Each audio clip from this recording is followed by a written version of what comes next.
Hello everyone, welcome back to my channel. In today's video I'm gonna show you how to change Facebook location setting. So first of all, open Facebook.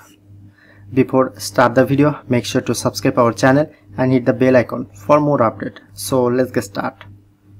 Look at the right corner, tap onto profile, click on setting icon, scroll down,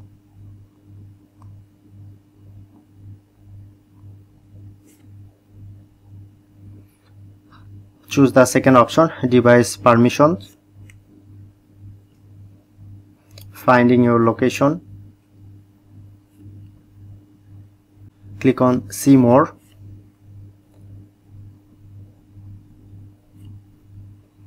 update settings,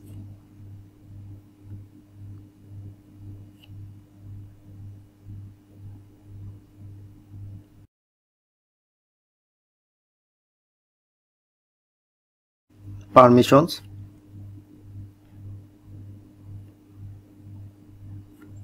location,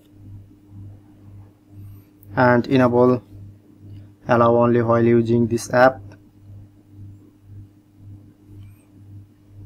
and enable your phone location. Okay, now done. So that's how you can easily change Facebook location setting. If in this video helpful, please hit the like button and subscribe our tutorial channel for more video.